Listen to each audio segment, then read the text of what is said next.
तस्वीरें अब आपको दिखाते हैं, कुल्लू से आई हैं। यहां पर पार्वती नदी में उफान की वजह से एक इमारत ताश के पत्तों की तरह बिखर गई। तो हिमाचल के कुल्लू में बिल्डिंग गिरी है और कैसे यह हादसा हुआ, तस्वीर जरा आप देखिए। यह देखिए कैसे यह बिल्डिंग सैलाब में समा गई, देखते ही देखते चंद सेकंड में। ये जो सैलाब है इसका रौद्र रूप आपके सामने, सब कुछ खुद में समाहित करने को आमादा। ये आप देख रहे हैं एक इमारत, वहां पर उसका नीचे का हिस्सा किस तरीके से धंसता है और उसके बाद पूरी बिल्डिंग पानी में। ये देखिए तस्वीर आपके सामने। यकीनन ये तस्वीरें बहुत डराती भी हैं। कुदरत का रौद्र रूप इन दिनों देखने को मिल रहा है। शहर हो, गांव हो, मैदान हो, पहाड़ हो, हर तरफ से लगभग इस तरह की तस्वीरें सामने आ रही हैं।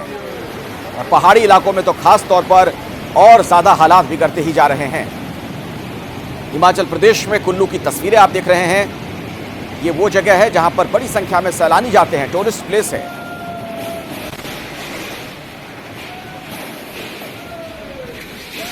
और अभी की बड़ी खबर मैं आपको बता दूं, हिमाचल में कुल्लू के मलाणा में बादल फटा है। बादल फटने से पावर प्रोजेक्ट को भी भारी नुकसान पहुंचा।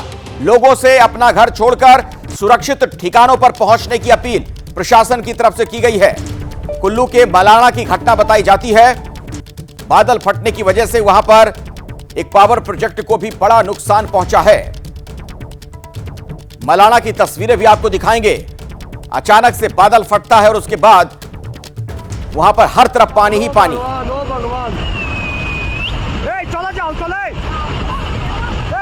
ये देखिए तस्वीरें। वहीं मौजूद किसी शख्स ने अपने मोबाइल में यह वीडियो कैप्चर किया है जिसमें आप देखेंगे बादल फटा है, यानी अतिवृष्टि हुई। अचानक से आप देखेंगे पानी बहुत तेज गति के साथ इधर की ओर बढ़ता हुआ, जहां पर आप देख रहे हैं कि आसपास के इलाकों में बड़ा नुकसान हुआ है।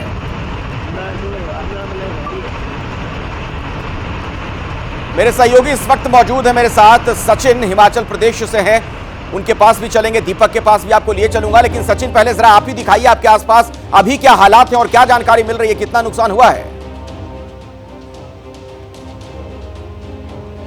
जी देखिए, पिछली रात जो है हिमाचल में बादल जो फटे हैं, रामपुर में, मंडी में और कुल्लू में, ये बादल जो हैं तबाही लाए हैं। रामपुर में कम से कम 19 लोग जो हैं वो लापता हैं, नंबर जो हैं वो बढ़ भी सकते हैं। वहीं मंडी में जो है कम से कम 10 लोग जो हैं लापता हैं, उनमें से कुछ तलाश जो है जारी है। NDRF, state disaster response force की टीम जो हैं वो रामपुर और मंडी दोनों लोकेशंस की तरफ जो हैं वो चली गई हैं और राहत और बचाव कार्य चले हैं। पर इसमें बड़ी बात यह है कि हिमाचल जो है अब तक पूरा का पूरा जुलाई महीना जो है वो बरसात के मौसम में बचा रहा था तबाही से, पर अब अगस्त शुरू होते ही हिमाचल में ये शुरू हो गया है तबाही का मंजर जो है। और बड़ी बात यह है कि जुलाई के महीने में हिमाचल में जो नॉर्मल रेनफॉल होता है मॉनसून का जुलाई के महीने में, उससे कम बारिश हुई है। तो आने वाला टाइम कैसा होगा, अगस्त में क्या रहेगा, ये हम अंदाज़ा जो है लगा सकते हैं। फिलहाल सरकार के लिए सबसे बड़ा चैलेंज है कि राहत और बचाव कार्य जो हैं उनको चलाना। हालांकि सरकार के लिए, प्रशासन के लिए पिन पॉइंटेड इन्फॉर्मेशन कलेक्ट करना कि कहाँ बादल फटेंगे, कहाँ क्या होगा, ये बड़ा मुश्किल होता है। पर इंसिडेंट के बाद जो है राहत और बचाव कार्य कैसे चलाएं, वो जो है ज़्यादा इम्पोर्टेंट हो जाता है। उसके लिए आज जो है एक मीटिंग जो है चीफ मिनिस्टर ने इमरजेंसी मीटिंग जो है वो बुलाई है, जिसमें जो है तमाम चीजें जो हैं वो डिस्कस की जाएंगी, लोगों को कैसे राहत पहुंचाई जाए। नहीं, जरूरी है कि सरकार बिल्कुल अलर्ट मोड में रहे, प्रशासन की तरफ से तमाम प्रयास किया जाए कि जो लोग प्रभावित हुए हैं जल्द से जल्द उन तक मदद पहुंचे। तो हिमाचल से लगातार बादल फटने की खबरें आ रही हैं। सचिन भी आपको बता रहे थे, शिमला के पास रामपुर में बादल फटने से भारी तबाही हुई, 19 लोग लापता हैं। राहत और बचाव की टीम घटनास्थल के लिए रवाना कर दी गई है। हाइड्रो पावर प्रोजेक्ट को भी भारी नुकसान पहुंचा है। रेस्ट हाउस से लेकर लोगों के मकान तक बह गए हैं। तो बादल फटने की घटना हुई है, यानी अचानक से बहुत तेज बारिश हुई, मूसलाधार बारिश, एक ही जगह बहुत ज्यादा पानी आ गया और उसके बाद आप देख सकते हैं कितना बड़ा नुकसान हुआ। जो आसपास के रिहायशी इलाके थे वहां भी तबाही का आलम है। हाइड्रो पावर प्रोजेक्ट को भारी नुकसान की सूचना मिल रही है। पानी की तेज धार में रेस्ट हाउस से लेकर कुछ मकान भी बह जाने की सूचना हमें मिल रही है। तो मूसलाधार बारिश से हिमाचल में किस तरीके से हाहाकार मचा है उसकी एक और तस्वीर आपको हम दिखाते हैं। मंडी की तस्वीर, जहां भारी बारिश की वजह से डैम से पानी छोड़ना पड़ रहा है, जिसके बाद नदियां उफान पर हैं। मंडी के पंडोह डैम से पानी छोड़ा गया, जिससे व्यास नदी का जलस्तर लगातार बढ़ रहा है और कुछ जगहों पर रास्ता भी बंद है। क्योंकि ये जो डैम होते हैं, यहां पर जब पानी का दबाव बहुत ज्यादा बढ़ जाता है तो पानी छोड़ना ही पड़ता है और उसकी वजह से जो आसपास की नदियां होती हैं, सहायक नदियां होती हैं, वहां पर जलस्तर बढ़ जाता है और ऐसे में जो तटीय इलाके होते हैं वहां पर सबसे बड़ा संकट मंडराने लगता है। ये तस्वीरें आप देख सकते हैं, ये पानी का शोर, तेज गति से पानी बढ़ता हुआ, बहुत ज्यादा पानी वहां आसपास के इलाकों में, और इस सैलाब के सितम में कई लोगों की जिंदगी तबाह हो रही है। ये पंडोह डैम है मंडी में, हिमाचल प्रदेश में, जहां की तस्वीरें हम आपको दिखा रहे हैं। इस डैम से पानी छोड़ना पड़ा है और उसके बाद व्यास नदी का जो वाटर लेवल है वो बहुत ज्यादा बढ़ गया।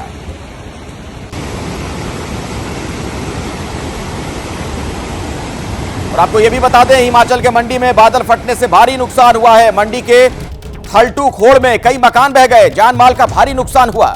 11 लोग लापता बताए जाते हैं और सबसे बड़ी चिंता की बात यह कि आज भी यहां भारी बारिश का अनुमान मौसम विभाग ने लगाया है, यानी हालात सुधरने की बजाय अभी और ज्यादा बिगड़ सकते हैं।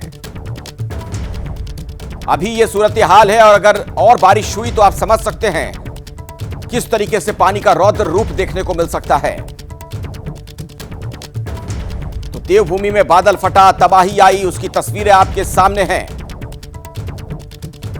पहाड़ी इलाके हो, मैदानी इलाके हो, कमोबेश हर जगह एक जैसे हालात इन दिनों नजर आ रहे हैं। हिमाचल प्रदेश में बादल फटने से भारी नुकसान हुआ है। मुख्यमंत्री सुखविंदर सिंह सुक्खू ने सुबह 11 बजे इमरजेंसी बैठक बुलाई है ताकि इस नुकसान का जायजा लिया जा सके, उसे लेकर समीक्षा की जा सके। तो हिमाचल प्रदेश के मुख्यमंत्री ने भी आपातकालीन बैठक बुलाई है। वहां भी हालात ठीक नहीं है, बादल फटने की घटनाएं हुई हैं। सुबह 11 बजे का वक्त जब मुख्यमंत्री ये इमरजेंसी मीटिंग करेंगे ताकि उन्हें पता चल सके कि आखिर कितना नुकसान हुआ। और इसी खबर पर ज्यादा जानकारी के साथ मेरे साथ सचिन, मेरे सहयोगी, जुड़ गए हैं। सचिन, इमरजेंसी मीटिंग ली जा रही है, इसका मतलब साफ तौर पर यह लग रहा है कि हालात वहां पर बहुत ज्यादा खराब हो चले हैं। जी बिल्कुल बिल्कुल, देखिए इमरजेंसी मीटिंग है क्योंकि हिमाचल अभी तक बचा हुआ था। अब आने वाले दिनों में क्या रहेगा, इसको लेकर भी तमाम जो है चर्चा होगी मीटिंग में कि अगस्त का महीना जो है बारिश के मौसम का, उसमें लोगों को इस तमाम ट्रेजेडी से, डिजास्टर से कैसे बचाया जाए, किस तरीके के प्रबंध जो हैं वो करने चाहिए प्रशासन को। और अभी ये जो 3 घटनाएं जो हैं आज रात को हुई हैं, उनमें लोगों को कैसे राहत और बचाव कार्य जो हैं वो चलाए जाएंगे, इस तमाम चीज़ें जो हैं इस मीटिंग में डिस्कस होंगी। और आने वाला जो रोड मैप है अगस्त के महीने का, उसको लेकर भी चर्चा होगी क्योंकि अनुमान ये है कि अगस्त के महीने में हिमाचल में ज़्यादा बारिश हो सकती है क्योंकि जुलाई में जो है कम रेनफॉल जो है हिमाचल में हुआ है। तो सरकार जो है उस लिहाज से भी अपनी तैयारी जो है उसके लिए कर रही है। बिल्कुल, तो एहतियातन भी ये बैठक बुलाई जा रही है ताकि तमाम वो रणनीतियां बनाई जा सके, स्ट्रेटजी बनाई जा सके कि ज्यादा नुकसान ना होने पाए अगर और ज्यादा बारिश हो जाती है। उधर उत्तराखंड से भी हमें खबर मिल रही है कि यहां भी बादल फटा है, बड़ा नुकसान हुआ है। केदारनाथ जाने के पैदल मार्ग पर 30 फीट हिस्सा बुरी तरीके से क्षतिग्रस्त हो चुका है। आवाजाही बंद है और करीब 150 यात्री फंस गए हैं। उन्हें सुरक्षित ठिकानों पर पहुंचाया गया है। तो केदारनाथ मार्ग पर भी बादल फटा है और इस वजह से वहां भी भारी नुकसान हुआ है। पैदल जाने वाला जो रास्ता है वो पूरी तरीके से बाधित हो चुका है। केदारनाथ यात्रा फिलहाल रोकनी पड़ी है, जिस तरह के हालात बन गए हैं। लगभग 150 यात्री उस मार्ग पर थे जो कि फंस गए थे। हालांकि सुरक्षित ठिकानों पर उन्हें पहुंचा दिया गया है। तो उत्तराखंड में भी किस तरीके के हालात हैं, हिमाचल प्रदेश में किस तरह की स्थिति है, वो तस्वीरें लगातार हम आपको दिखा रहे हैं। बादल फटने की घटनाएं हो रही हैं पहाड़ी इलाकों में और उस वजह से मलबा बहुत भारी मात्रा में आ जाता है और कई लोगों के घर बार उसमें तबाह हो जाते हैं।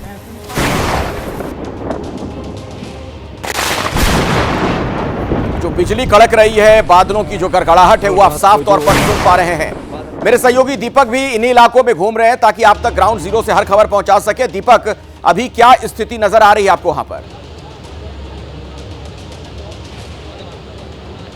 अखिलेश, कल देर रात काफी ज्यादा बारिश हुई। उत्तराखंड में 2 जगहों पर बादल फटा है। एक केदारनाथ में भीमबली के पास, जिसकी जिक्र आप कर रहे थे, करीबन 150 से 200 यात्री फंसे हुए हैं, जिनको निकालने के लिए एसडीआरएफ अब वैकल्पिक रास्ता तैयार कर रही है। पहाड़ी के ऊपरी हिस्से से उनको निकाला जा रहा है। दूसरा बादल फटा है टिहरी जिले के घनसाली में, जहां पर 3 लोगों की जान चली गई मलबे के नीचे दबने के कारण। और तीसरी स्थिति में आपको दिखा दूं, लाइव तस्वीरें आपको दिखाता हूं। ये उत्तरकाशी की तस्वीरें हैं, गंगोत्री धाम को जोड़ने वाली सड़क, जो कि पिछले 14 घंटों से बंद है। ये तस्वीर आप देख रहे हैं कि 2-2 जेसीबी मशीन लगाई गई है, बावजूद उसके इस मलबे को हटाने में 14 घंटे का वक्त लग चुका है अब तक, और अभी भी कई और समय लग सकता है। और ये अगर बंद हो जाए तो क्या स्थिति होती है, मैं वो भी आपको दिखाने की कोशिश करता हूँ जल्दी से। ये जो गंगोत्री धाम का रास्ता है, ये मुख्य रास्ता है, राष्ट्रीय राजमार्ग है। और ये जो तमाम तस्वीरें आप देख रही है, कांवड़ियों की तस्वीर है, जो कि गौमुख तक, गंगोत्री तक जाते हैं जल लेने के लिए, और उसके बाद अपने अपने जगहों पर शिवलिंग में जल चढ़ाने के लिए पहुंचते हैं। लेकिन इनका रास्ता पिछले 14 घंटों से बंद है। सभी लोग सड़क किनारे पूरी रात काटते हुए नजर आए। कुछ लोगों ने अपनी जान बचाई, क्योंकि जिस वक्त मलबा गिरा उस वक्त भी ये लोग ट्रैवल कर रहे थे, और उस दौरान भी इनको काफ़ी मशक्कत झेलनी पड़ी। तो तस्वीरें देखिए, उत्तराखंड पुलिस के जवान भी यहाँ पर तैनात हैं, जो कि सभी को पीछे हटने के लिए कह रहे हैं। कल कहाँ फंसे थे? कल हम वहीं ऊपर थे, उत्तरकाशी में, नीचे उत्तरकाशी से ऊपर गए, फिर वहाँ पर। कहाँ फंसे रहे कल? हम तो भाई भी आए। कई लोग हैं कि जो कि यहाँ पर देखिए। कहाँ से आए हो? सोनीपत से जी, हरियाणा। हाँ, कितना देर यहाँ से रुके हो? यहाँ कम रात 12 बजे के आसपास से बता रहे हैं। कितनी परेशानी हो रही है? बहुत ज़्यादा परेशानी हो रही है। कावड़ फंसी पड़ी है, ये पे जल में दे रही हूँ। कहाँ जाना था? सोनीपत। तो ये तस्वीरें देखिए, दूसरी तरफ की तस्वीरें मैं आपको दिखा देता हूँ। देखो, ऊपर पहाड़ी का जो हिस्सा है वो लगातार नीचे आ रहा है अखिलेश, क्योंकि जब धूप पड़ती है, बारिश रुकती है, तो ये चट्टानें फिर से चटकने लगती हैं, और उसके बाद मलबा नीचे आ जाता है। दूसरी तरफ की तस्वीरें आपको दिखाने की कोशिश करते हैं। उधर भी कई किलोमीटर लंबा जाम लग चुका है, क्योंकि दूसरी तरफ से, दोनों तरफ से मार्ग बंद है, कोई वैकल्पिक रास्ता नहीं है, यहाँ से निकलना असंभव है। 14 घंटे से ज्यादा का वक्त बीत चुका है, अभी कितना और घंटे लगेंगे हम देख पा रहे हैं कि किस तरीके के वहां पर हालात बने हुए हैं। और एबीपी न्यूज चूंकि हर खबर के मामले में आपको आगे रखता है, तो आप देख रहे हैं हमारे संवाददाता भी कैसे दुर्गम परिस्थितियों में, इन दुर्गम इलाकों में मौजूद हैं, और वहां से ग्राउंड जीरो से हर खबर तस्वीर के साथ आप तक पहुंचा रहे हैं। अभी एक बड़ी खबर आ रही है, टिहरी जिले के जखन्याली में भी बादल फटने से भारी नुकसान हुआ है। 3 लोगों की मौत की सूचना है। इलाके में बनी पुलिया तक बह गई। टिहरी में बादल फटने से भारी नुकसान हुआ है। आपको बता दें कि वहां से खबर हमें यह मिल रही है कि 3 लोगों की जान चली गई है, और ये तस्वीरें भी अब सामने आ रही हैं। वहां से लोगों को निकाला जा रहा है जो मलबों में दबे हुए हैं, जहां तक फंसे हुए हैं। टिहरी में भी बादल फटा है और 3 लोगों की जान इसमें चली गई। राज्य कोई भी हो, शहर कोई भी हो, हर साल बारिश के मौसम में पूरे सिस्टम की पोल खुल जाती है। कल दिन में लखनऊ में बारिश के बाद विधानसभा के अंदर पानी भर गया। वहीं शाम में दिल्ली में जोरदार बारिश ने शहर की रफ्तार पर ब्रेक ही लगा दिया। संसद परिसर में भी पानी भर गया। अब इस पर राजनीति भी शुरू हो गई है। कांग्रेस के सांसदों ने इस पर चर्चा के लिए नोटिस भी दे दिया है। ये 2 तस्वीरें आपके सामने, दिल्ली में संसद भवन परिसर का हाल देखिए, और लखनऊ में भी विधानसभा परिसर में किस तरीके से पानी घुस गया, वो तस्वीर आपके सामने है। तो दिल्ली से लेकर लखनऊ तक कोई भी इलाका हो, कहीं भी बारिश होती नहीं है, कुछ इसी तरीके के हालात बन जाते हैं। ये पार्लियामेंट हाउस की तस्वीर भी आप देख सकते हैं। वहां पर ये गाड़ियां जो हैं वो कुछ यूं पानी में रेंगती हुई नजर आईं, और दूसरी तरफ लखनऊ विधानसभा, यहां भी बारिश के बाद कुछ इसी तरीके के हालात हो गए थे। तो जल भराव की जो समस्या है वो हर तरफ नजर आती है। ड्रेनेज सिस्टम पूरी तरीके से फेल, और हर साल हर बार इसी तरीके के हालात बन जाते हैं। बारिश होती नहीं है, पानी भरना शुरू हो जाता है, जबकि करोड़ों का बजट इसके लिए आवंटित किया जाता है ताकि नालों को दुरुस्त किया जा सके, उनकी सफाई की जा सके, ड्रेनेज सिस्टम को दुरुस्त किया जा सके। लेकिन लगता यही है कि सारा पैसा भ्रष्टाचार की भेंट ही चढ़ता है। ये आप जो तस्वीर आप देख रहे हैं, ये दरअसल मणिकम टैगोर ने शेयर किया है वीडियो, जो इस वक्त एबीपी न्यूज पर आप देख रहे हैं। पानी टपकता हुआ, और वहां पर इस डस्टबिन को लगाया गया ताकि जो पानी का रिसाव छत से हो रहा है उसे उसमें जमा किया जा सके, कलेक्ट किया जा सके। ये देखिए तस्वीर पार्लियामेंट हाउस की आपको दिखा रहे हैं। ये कुछ लोग जो जाते हुए नजर आए, और ये जो गाड़ियां चल रही हैं, आप देख रहे हैं हर तरफ पानी ही पानी। ये तो पार्लियामेंट हाउस का हाल है। तब ऐसे में बाकी जगहों पर किस तरीके की स्थिति हो जाती है वो आपको पता ही है। जब संसद भवन परिसर में भी जल निकासी की समुचित व्यवस्था नहीं, या फिर जो छत वगैरह से पानी टपक रहा है, उससे भी आप अंदाजा लगा सकते हैं कि किस तरीके के हालात हैं। ये मणिकम टैगोर ने दरअसल वीडियो शेयर किया है और खबर हमें यह भी मिल रही है कि कांग्रेस के सांसद ने इस पर चर्चा के लिए बाकायदा नोटिस दिया है।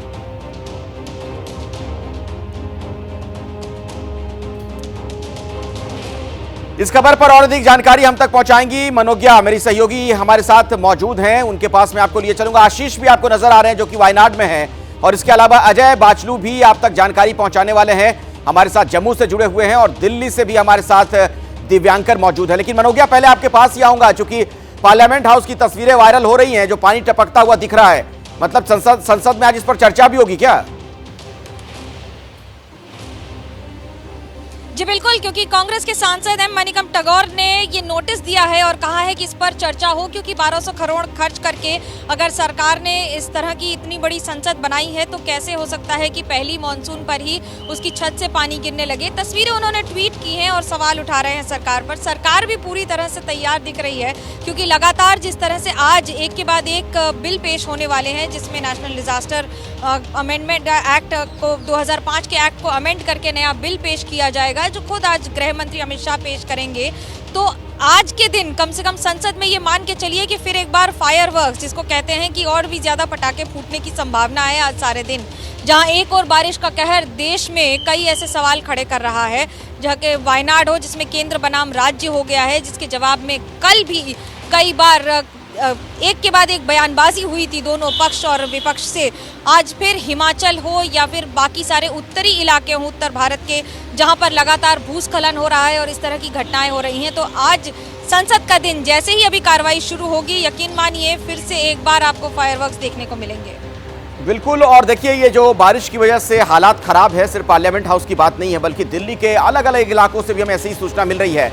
दरियागंज में मौजूद है मेरे सहयोगी दिव्यांकर, पिछली रात जो बारिश हुई है कल शाम, उसके बाद दरियागंज में क्या हालात हैं, क्या कुछ आप देख पा रहे हैं?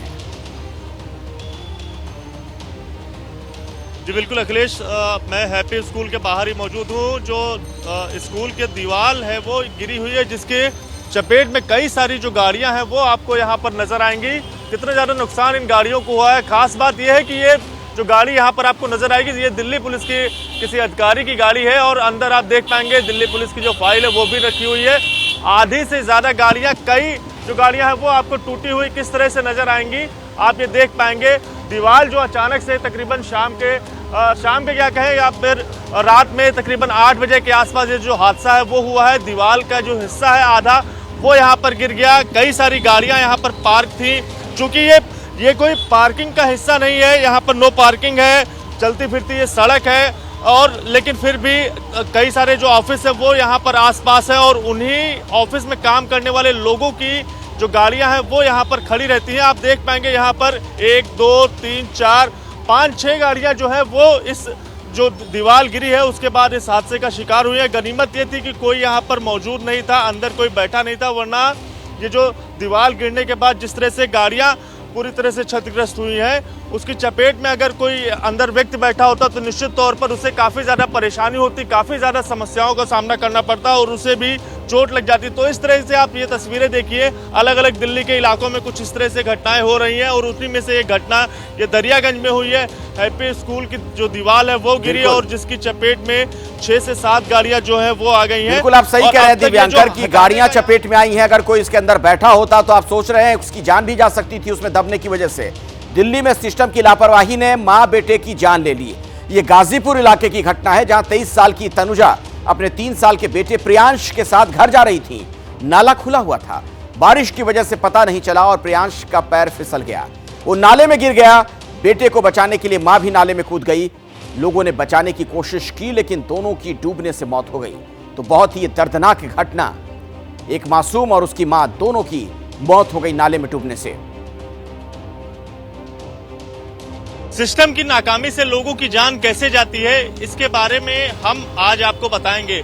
मैं जहां पर खड़ा हुआ हूं बीती शाम की बात है, यहाँ पर लबालब पानी भरा हुआ था। तनुजा अपने बेटे प्रियांश के साथ इसी रास्ते से ऐसे ही अपने घर की ओर जा रही थी, लेकिन ये नाला आपको खुला हुआ नजर आएगा और इसी खुले हुए नाले का शिकार जो है वो तनुजा और उसका बेटा 3 साल का प्रियांश वो हो गया।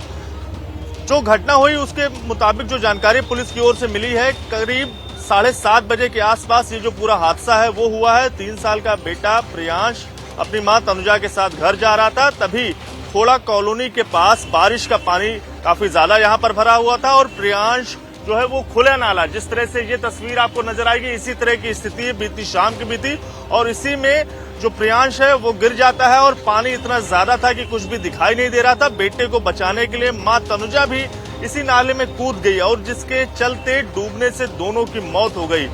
यहाँ से अगर बात करें तो तकरीबन 100 मीटर के आसपास जो दोनों की बॉडी है वो 3 घंटे की जद्दोजहद कोशिश करने के बाद गोताखोरों ने उनकी बॉडी को निकाला है, लेकिन एक सिस्टम की भेंट कैसे ये पूरा जो हादसा है वो हो गया है, सिस्टम की लापरवाही। और इसी के चलते जो आस पड़ोस के लोग हैं वो भी सवाल खड़ा कर रहे हैं कि आखिर बरसात के मौसम में जब हर साल कमोबेश ऐसी स्थितियां हो जाती हैं कि घुटने से भी ज्यादा पानी इस इलाके में यहाँ पर भर जाता है, जल निकासी की कोई व्यवस्था नहीं है, तो बरसात के समय नाले को खोलकर उसकी सफाई करने की क्या जरूरत है।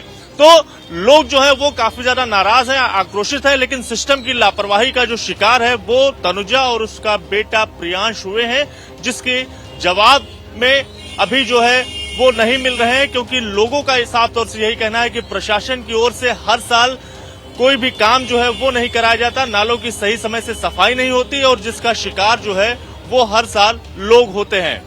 कैमरामैन भूपेंद्र रावत के साथ दिव्यांकर तिवारी, एबीपी न्यूज, गाजियाबाद।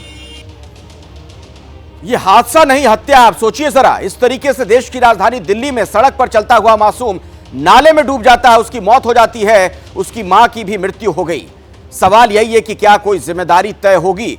जवाब यही है नहीं। इस तरह के मामलों में जवाबदेही तो नहीं तय हो पाती है, जिम्मेदारी तो तय नहीं हो पाती है। इसी वजह से साल दर साल ऐसी घटनाएं होती रहती हैं। दिल्ली में किस तरह से मूसलाधार बारिश से हाहाकार की स्थिति है, आप तस्वीरें जरा देखिए। हालात कई मैदानी इलाकों में भी हैं, कई राज्यों में हैं, पहाड़ी वाले इलाकों में भी हैं।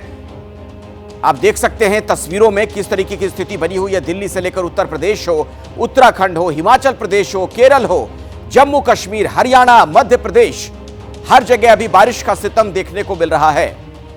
पानी का प्रकोप और कुदरत का क्रोध देखिए, और इसकी वजह से कई लोगों की जान भी जा रही है।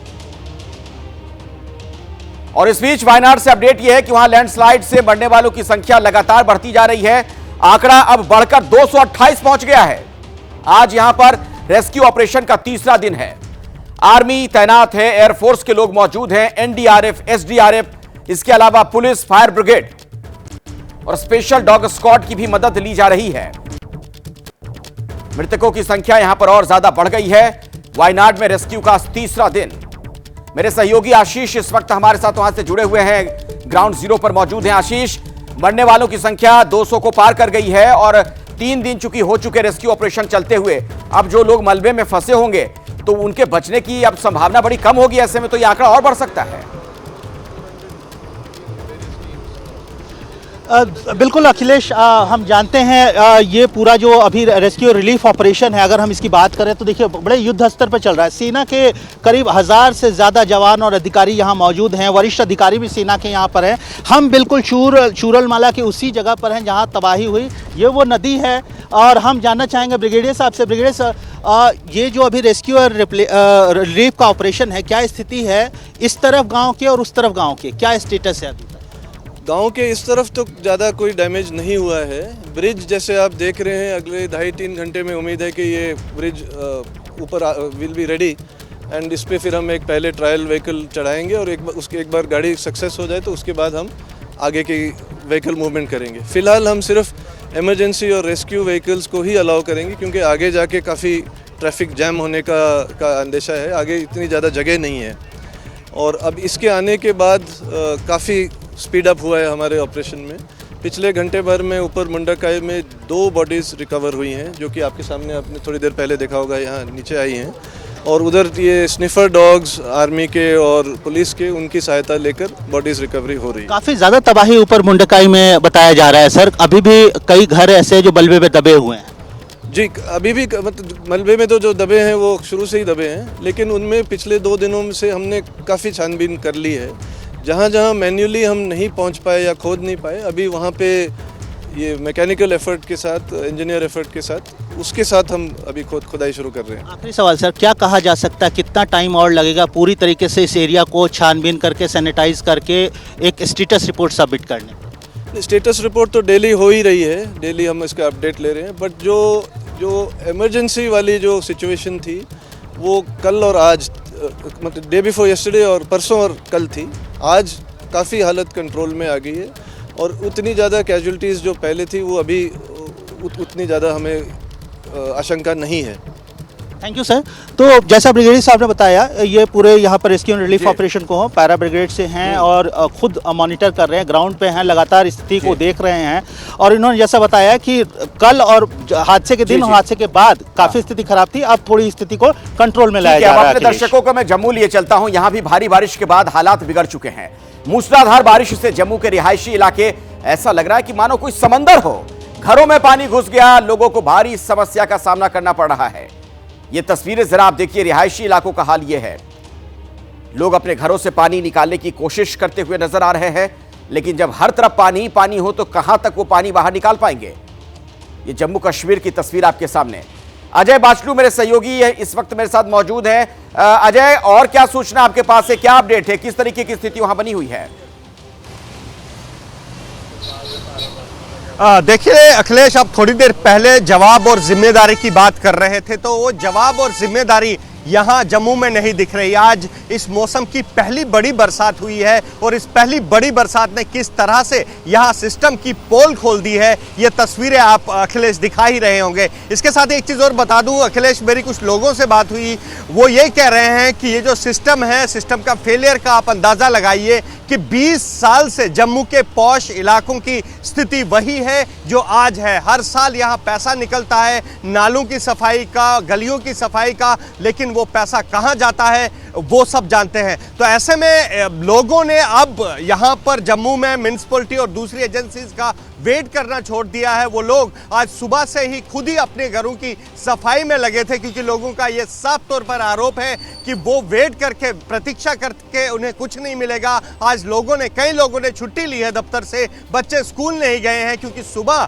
जो जम्मू के पॉश इलाकों की जो तस्वीर थी वो हमने आपको दिखाई। इसके साथ ही अखिलेश एक और अपडेट दे दूं, जम्मू श्रीनगर राष्ट्रीय राजमार्ग पर भी यातायात स्लो हो गया है, क्योंकि लगातार वहां पर भी चट्टाने खिसकने और मिट्टी खिसकने की खबरें आ रही हैं, जिसके बाद जम्मू श्रीनगर राष्ट्रीय राजमार्ग पर बड़े वाहनों की आवाजाही बंद कर दी गई है, लेकिन छोटे वाहन अभी भी अलाउ किए जा रहे हैं। लेकिन अखिलेश, इसके साथ ही मौसम विभाग ने अगले कुछ दिनों में जम्मू में भारी बारिश का, यही सबसे बड़ी चिंता की बात है कि अभी आने वाले समय में और तेज बारिश होगी, तब ना जाने किस तरीके के हालात बन जाएंगे। अजय, बहुत बहुत शुक्रिया पूरी जानकारी के लिए आपका। शर्मसार कर देने वाली खबर लखनऊ से है, जिसे अदब का शहर भी कहा जाता है। कल बारिश के बाद लखनऊ के अलग अलग इलाकों में भारी जल जमाव हो गया था। जरूरत थी एक दूसरे की मदद करने की, लेकिन कुछ बदमाशों के लिए यह मौका था अपनी मनमानी करने के लिए। और लखनऊ से बड़ी खबर आपको बता दें, गोमती नगर में बाइक सवार दंपत्ति से अभद्रता करने के 4 आरोपियों को गिरफ्तार कर लिया गया है। कल बारिश के दौरान यह दंपत्ति कहीं जा रही थी, इसी बीच बदमाशों ने उन्हें घेर लिया, बदसलूकी करने लगे, महिला के साथ छेड़खानी की, उनके ऊपर पानी फेंकने लगे, बाइक तक गिरा दी गई। वीडियो सोशल मीडिया पर वायरल हो गया, जिसके बाद पुलिस हरकत में आई है। 4 लोग गिरफ्तार कर लिए गए हैं और बाकी की तलाश की जा रही है। लेकिन आप सोचिए जरा इन लोगों की मानसिकता के बारे में, कैसे लोग हैं। अब जाकर इनके खिलाफ कार्रवाई की गई है। मेरे साथ संजय त्रिपाठी मेरे सहयोगी इसी खबर पर जुड़ रहे हैं। संजय, कड़ी कार्रवाई की गई है, जो जानकारी मिल रही है। बिल्कुल कड़ी कार्रवाई की गई है। और अखिलेश, आप सोचिए, कल कुछ घंटों की बारिश में पूरे लखनऊ में पानी भर गया था। बमुश्किल ये दंपत्ति मोटरसाइकिल से भीगते हुए और भरे पानी के बीच में किसी तरह से संघर्ष करके अपने घर तक पहुंचने की कोशिश कर रहा था। और रास्ते में अंबेडकर पार्क के पास, जो शहर के वीआईपी इलाके गोमती नगर में स्थित है, वहां के अंडरपास के नीचे से जब ये निकल रहा था तो लोगों ने इनकी मदद करने के बजाय इनके ऊपर पानी डाला, गंदा पानी इनके ऊपर लगातार उसकी बौछार करते रहे। और हैरानी की बात यह है कि आसपास पुलिस का भारी जमावड़ा रहता है, लेकिन कोई भी पुलिसकर्मी उस वक्त मौके पर मौजूद नहीं था। इस घटना से जुड़े जब वीडियो सोशल मीडिया पे वायरल हुए तो मुख्यमंत्री योगी आदित्यनाथ ने खुद इस घटना का संज्ञान लिया और उन्होंने पुलिस आयुक्त को सख्त कार्रवाई करने के निर्देश दिए, जिसके बाद में इन लोगों पर गंभीर धाराओं के साथ में एफआईआर दर्ज हुई। अब तक 4 लोग गिरफ्तार हो चुके हैं और एक के बाद एक तलाश जारी है। कई टीमें बनाई गई हैं, सीसीटीवी फुटेज से इन सभी की पहचान की जा रही है। और कार्रवाई केवल इन लफंगों के विरुद्ध ही नहीं हुई, बल्कि उन लोगों के खिलाफ भी हुई जो इस घटना को रोकने के लिए जिम्मेदार थे। अभी थोड़ी ही देर पहले मुख्यमंत्री योगी आदित्यनाथ ने जो गोमती नगर इलाका है उससे जुड़े डीसीपी, एडिशनल डीसीपी, एसीपी के साथ को हटा दिया है पोस्टिंग से, और साथ ही साथ गोमती नगर के थाना अध्यक्ष को निलंबित किया है, चौकी इंचार्ज को सस्पेंड किया और पूरी चौकी को सस्पेंड किया है। तो जीरो टॉलरेंस की नीति के तहत मुख्यमंत्री योगी आदित्यनाथ बिल्कुल संजय, और ये बहुत जरूरी भी था। ये जो सख्त कार्रवाई पुलिस वालों के खिलाफ भी की गई है, ऐसे में एक बड़ा संदेश आएगा कि जो कानून के रक्षक हैं वो सजग रहें, अलर्ट रहें, ताकि ऐसी घटनाएं भविष्य में ना हो। बहुत बहुत धन्यवाद आपका संजय। अभी एक और बड़ी खबर आ रही है, आरक्षण को लेकर सुप्रीम कोर्ट का बड़ा फैसला आया है। सुप्रीम कोर्ट ने कहा कि SC/ST आरक्षण के तहत जातियों को अलग अलग हिस्सा दिया जा सकता है। पंजाब में वाल्मीकि और मजहबी सिख जातियों को आरक्षण का आधा हिस्सा दिया गया था, जिसे हाईकोर्ट ने रद्द कर दिया था। इसी के खिलाफ मामला सुप्रीम कोर्ट पहुंचा था और कोर्ट ने कहा कि जिस जाति को आरक्षण में अलग से हिस्सा दिया जा रहा है उसके पिछड़ेपन का सबूत भी होना चाहिए। तो आरक्षण पर सुप्रीम कोर्ट का यह बड़ा फैसला। SC/ST कोटे में जाति आधारित कोटा संभव है, यह बात स्पष्ट तौर पर कही गई है। सुप्रीम कोर्ट ने कहा कि SC/ST आरक्षण के तहत जातियों को अलग अलग हिस्सा दिया जा सकता है। पंजाब में दरअसल वाल्मीकि और मजहबी सिख जातियों को आरक्षण का आधा हिस्सा दिया गया था, जिसे हाईकोर्ट ने रद्द कर दिया था। और अभी की एक और बड़ी खबर आपको बता दें, साइबर सिटी गुरुग्राम में कल देर रात बिजली का तार टूटने की वजह से चपेट में आए 3 लोगों की दर्दनाक मौत हो गई है। तो जो हम सिस्टम की बात कर रहे हैं, लगातार आप देख सकते हैं किस कदर यह सिस्टम पंगु हो चुका है। यह भी तो सिस्टम की ही देन है। साइबर सिटी गुरुग्राम में बिजली का तार टूट जाता है और उसकी चपेट में आने की वजह से 3 लोगों की दर्दनाक मौत हो गई। तो सवाल फिर से वही कि जवाबदेही और जिम्मेदारी किसकी, यह तय होगा। क्या इसकी सजा उन लोगों को मिलनी चाहिए जिनकी खामियों की वजह से, लापरवाही की वजह से इन लोगों की जान चली गई?